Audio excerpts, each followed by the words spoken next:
News 18 India की team लगातार है लेबनान में ग्राउंड ज़ीरो पर। दुनिया को सच दिखाने के लिए आया है न्यूज़ 18 इंडिया लेबनान में, ताकि दुनिया तक यहाँ की सच्चाई पहुँच सके। ये जो इलाका आप मेरे पीछे देख रहे हैं यही है दहिया, और दहिया फिर से दहल उठा है रात के दौरान और सुबह सवेरे, क्योंकि लगातार बमबारी की है इस्राएली फोर्सेस ने इस दहिया पे। और यही वो इलाका है जो हिजबुल्लाह का हेडक्वार्टर, हिजबुल्लाह का गढ़ रहा है। और जब पहले अटैक किया था इस्राएली फोर्सेस ने, तो यहाँ पे टारगेट किया गया था हिजबुल्लाह के चीफ हसन नसरुल्लाह को, और उसकी मौत हुई थी। और उसके बाद कई दिनों तक इस एरिया में अटैक नहीं किया गया, लेकिन आज फिर से अटैक किया गया इस दहिया में। और मैं दिखाऊंगा क्या किस तरीके से शोले भड़क रहे हैं इस वक्त दहिया में।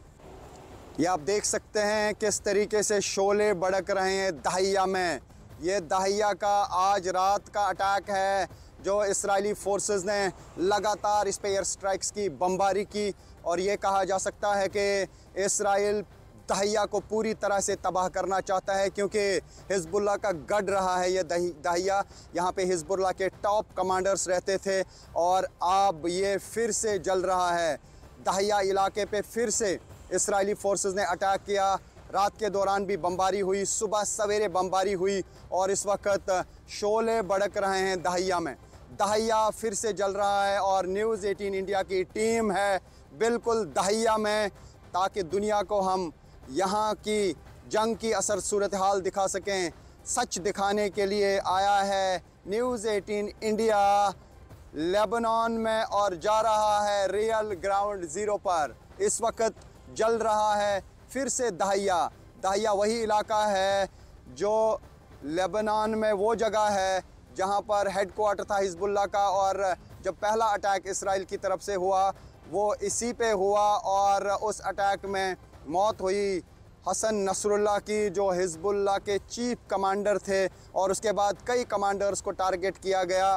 पिछले 24 घंटे के दौरान, या हम ये कहें पिछले 36 घंटे के दौरान 300 के करीब अटैक्स किए हैं इसराइल पर। यानी दो तरफा जंग जो है वो लगातार जारी है। फ़िलहाल ये जंग रुकने का नाम नहीं ले रहा है, और इस तरीके से भड़क रहे हैं शोले। आसमान में अगर कुछ दिख रहा है वो दिख रहा है धुआं, और बिल्डिंग्स बिल्कुल तबाह हो रही हैं, गाड़ियां तबाह हो रही हैं, लोग मर रहे हैं। अभी तक 2300 के करीब लोगों की मौत हुई है। 13,000 के करीब लोग जो हैं वो घायल हुए हैं, जिसमें गंभीर रूप से काफ़ी सारे लोग घायल हुए हैं।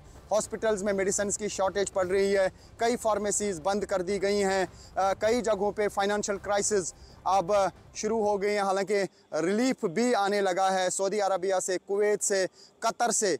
अब रिलीफ के प्लेन्स यहाँ पे भेजे जा रहे हैं, क्योंकि यहाँ पे सूरत हाल बहुत ही ख़राब है। लेकिन न्यूज़ 18 इंडिया आप तक हर वो चीज़ पहुँचाएगा जो दुनिया में लोग देखना चाहते हैं। और रियल ग्राउंड ज़ीरो अगर कोई पहुंचाएगा आप तक, वो पहुंचाएगा न्यूज़ 18 इंडिया।